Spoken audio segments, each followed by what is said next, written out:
Fais-tu partie de ces personnes qui se réveillent 1, 2, parfois même 3 fois par nuit pour aller uriner?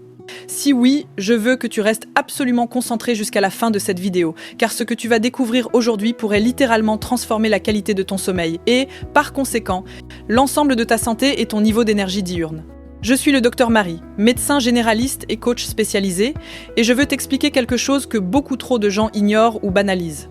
Beaucoup de mes patients pensent que se lever plusieurs fois par nuit pour uriner fait inévitablement partie du vieillissement. Ils s'y résignent. Mais non, je dois être très clair, ce n'est pas une fatalité. C'est, dans la majorité des cas, un signal d'alarme clair que ton corps, ton système urinaire ou ton métabolisme essaie de t'envoyer. Le terme médical pour ce réveil nocturne répétitif pour cause urinaire, c'est la nicturie. On parle de nicturie dès que tu te réveilles plus d'une fois au cours de ta nuit pour aller aux toilettes. Et crois-moi, ce petit désagrément en apparence anodine a des conséquences profondes sur ton sommeil, ton énergie, ta sécurité et même ton cœur. Comprends bien ceci. Chaque réveil coupe ton cycle de sommeil profond.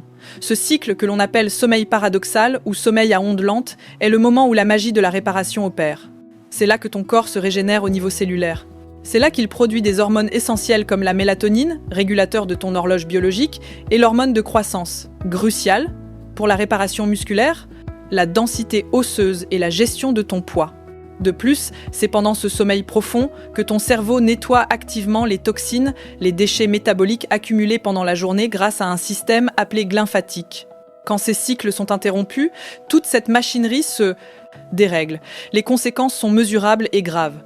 Une étude japonaise très sérieuse menée sur plus de 1200 participants âgés de plus de 60 ans a montré que les personnes qui se levaient 2 fois ou plus par nuit affichaient un risque 40% plus élevé de somnolence diurne, de fatigue chronique sévère et de troubles cognitifs légers. C'est loin d'être un simple ennui, c'est un facteur de risque pour le déclin mental et physique. Mais l'impact ne s'arrête pas là. En tant que médecin, je dois insister sur la sécurité. Quand tu te lèves la nuit, à moitié endormi, souvent dans l'obscurité, tu augmentes de façon critique le risque de chute, surtout chez les seniors. Et une simple chute peut avoir des conséquences terribles, fracture de la hanche, du poignet, voire une perte d'autonomie accélérée. Il est vital de réaliser que tout ce danger peut découler simplement du fait que ton corps n'arrive plus à réguler ta production d'urine pendant ton temps. Alors pourquoi cela arrive-t-il spécifiquement la nuit? C'est le résultat de 3 phénomènes qui s'accumulent. Le défaut hormonal. Quand nous sommes jeunes, notre cerveau produit l'hormone magique, la vasopressine, ou ADH. Elle agit comme un puissant frein qui réduit la production d'urine par tes reins la nuit. Mais avec l'âge, la production naturelle de cette hormone diminue. Résultat, tes reins continuent à travailler comme en plein jour et ta vessie se remplit trop rapidement. Le vieillissement musculaire, comme tous les muscles du corps, la vessie vieillit. Elle perd en élasticité et en capacité de rétention. Au moindre volume d'urine, l'envie devient urgente. C'est un cercle vicieux. La rétention d'eau diurne, c'est un phénomène souvent sous-estimé. Pendant la journée, si tu restes longtemps assis ou debout, les liquides s'accumulent dans tes jambes et tes chevilles à cause de la gravité. Ces chevilles un peu gonflées, ce n'est pas juste de la fatigue, c'est de l'eau piégée dans tes tissus. Et quand tu t'allonges la nuit, cette eau n'a d'autre choix que de retourner massivement dans la circulation, de passer par tes reins et de finir dans ta vessie. Tes reins travaillent alors en surcharge juste au moment où ils devraient ralentir. Ajoutons à cela un autre facteur souvent oublié, l'hydratation déséquilibrée. Beaucoup de personnes ne boivent presque rien pendant la journée, puis compensent en buvant énormément le soir. Et bien sûr, ton corps doit éliminer tout ce surplus pendant ton sommeil. La bonne nouvelle, c'est qu'il existe une manière simple de corriger tout ça. Une stratégie naturelle, sans médicaments, qui aide ton corps à rétablir son rythme, à dormir d'un seul trait et à te réveiller avec une vraie énergie. C'est exactement ce que je vais te montrer maintenant. Comment ajuster ta routine d'hydratation, ton alimentation et tes habitudes du soir pour dire adieu à la nicturie en corrigeant. Les erreurs les plus fréquentes que la majorité des gens font sans même s'en rendre compte. Pour commencer à reprendre le contrôle de tes nuits, il faut identifier et corriger les erreurs les plus courantes qui aggravent ta nicturie. Certaines sont si simples qu'on ne pense même pas qu'elles puissent perturber ton sommeil profond. Souviens-toi, tout ce que je partage ici est à but informatif et ne remplace pas un avis médical. Maintenant, voyons ensemble les pièges à éviter. Ne pas boire assez d'eau pendant la journée. C'est un véritable paradoxe. Beaucoup pensent que boire moins réduit les allers-retours aux toilettes, mais c'est l'inverse.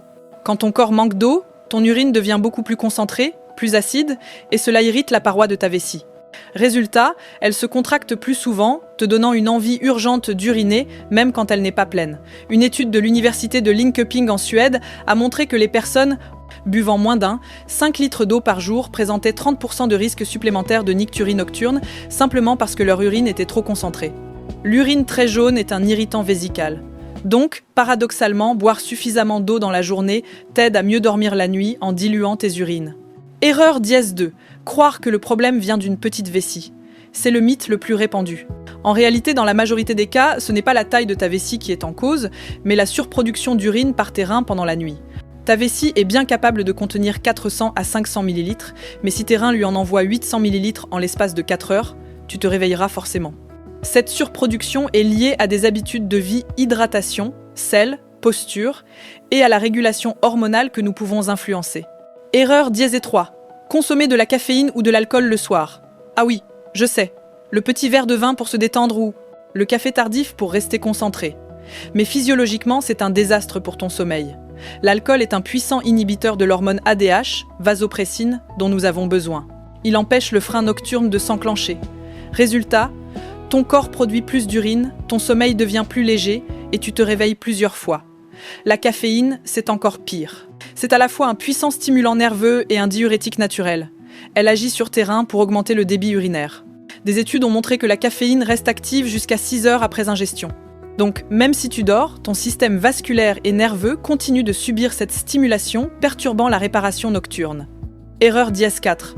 Boire trop de liquide juste avant d'aller au lit.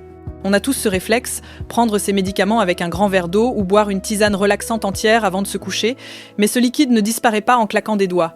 Il suit un long parcours estomac, intestin, sang, rein, vessie, qui prend environ 1h30 à 2 heures. C'est pour cette raison que je recommande toujours à mes patients ce que j'appelle la zone sacrée de 2 heures.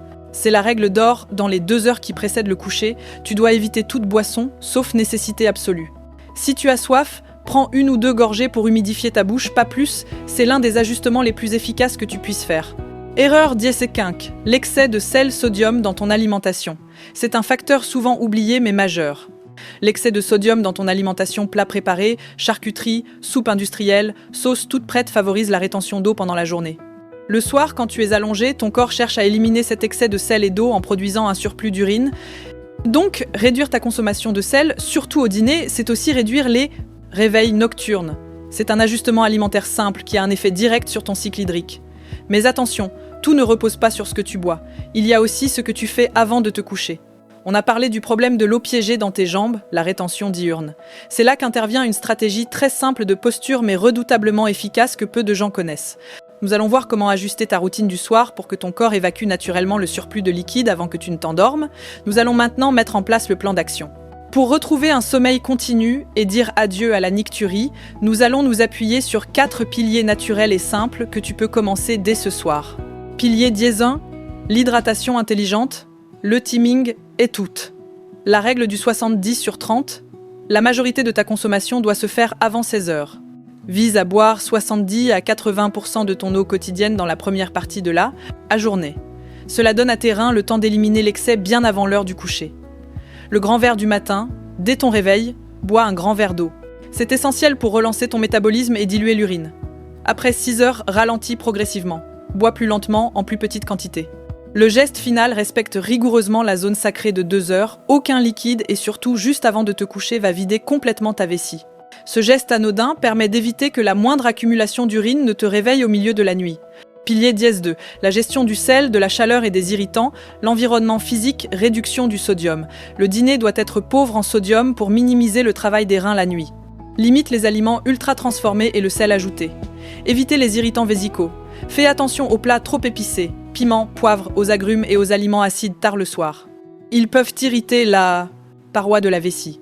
La température idéale, tes reins reçoivent le bon signal hormonal pour ralentir la production d'urine quand la température est fraîche. Garde ta chambre entre 18 et 20 degrés Celsius. Si tu vis dans une région chaude, utilise un ventilateur ou une climatisation douce. Aère ta chambre 10 minutes avant de dormir pour renouveler l'air.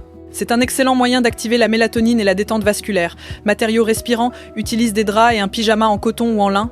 Évite les tissus synthétiques qui retiennent la chaleur, favorisant la transpiration et la déshydratation nocturne. Pilier dièse 3, la posture de drainage, le secret anti-rétention du docteur. C'est là que la science du retour veineux rencontre la simplicité. Souviens-toi, les liquides s'accumulent dans tes jambes pendant la journée. Le geste simple. Tu peux anticiper ce processus de retour dans la circulation en surélevant tes jambes une trentaine de minutes avant. d'aller te coucher. La méthode: installe-toi confortablement sur ton canapé et place 1 ou 2 oreillers fermes sous tes mollets ou bien pose tes jambes sur une chaise ou contre un mur. Maintiens cette position pendant 20 à 30 minutes. Ce geste simple et passif favorise le retour veineux et lymphatique, dégonfle les jambes et permet surtout à tes reins d'éliminer cet excès d'eau avant que tu ne sois au lit. Ce drainage préventif est l'une des stratégies les plus efficaces pour réduire la production d'urine nocturne. Résultat, moins d'urine, un sommeil plus profond. Pilier 10-4, la régularité hormonale, synchroniser ton rythme circadien. Routine immuable, essaye de te coucher et de te lever à des heures régulières, y compris le week-end. Cette constance synchronise la sécrétion de tes hormones. Rôle de l'ADH, c'est cette régularité qui permet à ton cerveau de produire la quantité maximale de vasopressine ADH au bon moment pour signaler à tes reins qu'il est temps de ralentir. Avec le temps, ton corps retrouve naturellement son équilibre. Plusieurs de mes patients m'ont confié qu'en appliquant ces 4 principes, surtout la zone sacrée de 2 heures et la surélévation des jambes pendant seulement 10 jours, ils avaient déjà remarqué une différence significative. Mais ces ajustements sont puissants toutefois, parfois la nicturie est un signal d'alarme beaucoup plus grave. Quand dois-tu cesser les ajustements de routine et consulter immédiatement? C'est le point le plus important que je dois aborder pour ta sécurité, juste après. Tu sais, la nicturie n'est pas seulement une question d'hydratation. C'est parfois un message profond et urgent de ton corps, un signal qu'il faut écouter impérativement. Quand elle devient très fréquente, plus de 2 fois par nuit, de façon régulière, et qu'elle résiste aux ajustements de routine, elle peut être le symptôme d'un déséquilibre plus profond. Les signaux d'urgence du docteur. L'excès de glucose attire l'eau dans les reins. Si tu te lèves souvent et que tu as aussi très soif, il est impératif de faire un dépistage de la glycémie. L'alerte cardiovasculaire. Le cœur fatigue. Lorsque la fonction cardiaque est affaiblie, le corps accumule du liquide dans les jambes pendant le jour. La nuit, en position allongée, ce liquide revient dans la circulation, surcharge tes reins. Résultat, tu passes la nuit à uriner, signe parfois d'un début d'insuffisance cardiaque. Des études australiennes ont montré qu'une personne sur 3 souffrant de nicturie chronique souffrait en réalité d'un trouble cardiovasculaire latent. Si tu as les chevilles très gonflées le soir, consulte. Les problèmes anatomiques hormonaux, chez les hommes, cela peut être. L'hypertrophie bénigne de la prostate HBP qui fait pression sur la vessie. Chez les femmes, des troubles liés à la ménopause peuvent affecter l'élasticité de la vessie. L'erreur subtile, uriner par précaution. C'est sans doute l'habitude la plus ancrée et la plus sournoise. Aller uriner avant de dormir, au cas où, n'est pas une bonne idée. En réalité, cette habitude affaiblit ta vessie et dérègle la communication avec ton cerveau. Le réflexe conditionné, la vessie apprend à se vider plus souvent pour de très petites quantités, 100 ml au lieu de 400 ml. Tu l'entraînes à devenir hypersensible. Ton cerveau finit par associer le coucher à une stimulation de la vessie, même si elle est presque vide. La solution rééducation n'y va que si tu ressens une vraie envie pression progressif. Si c'est un réflexe, attends 5 à 10 minutes et détourne ton attention. Lise un livre, pratique la respiration lente. En quelques semaines, tu brises ce réflexe. Conditionné, et ta vessie réapprend à attendre. J'ai eu une patiente de 69 ans qui se levait 4 fois par nuit et qui, grâce à cette rééducation douce, a retrouvé des nuits complètes. Prescription finale du docteur Marie, ton pouvoir sur la nuit. Tu as déjà beaucoup de pouvoir sur ton sommeil. En appliquant mes conseils, la zone sacrée de 2 heures, la surélévation des jambes, la température fraîche, la rééducation vésicale, tu envoies un message clair à ton corps. Il est temps de dormir, de vraiment récupérer. Un sommeil profond, continu, réparateur, ce n'est pas un luxe, c'est ta meilleure thérapie naturelle. Chaque nuit complète gagnée, c'est un pas de plus vers un corps plus fort, un esprit plus clair et une vie plus longue. Si cette vidéo t'a aidé à mieux comprendre ce que ton corps essaie de te dire, laisse-moi un commentaire juste en dessous. Dis-moi combien de fois tu te réveilles la nuit et surtout quelle stratégie tu vas tester en premier. Et surtout, abonne-toi à la chaîne pour ne manquer aucun conseil sur la santé et la longévité naturelle. Parce que vieillir, ce n'est pas décliner, c'est comprendre son corps et lui redonner les bons signaux. Prends soin de toi.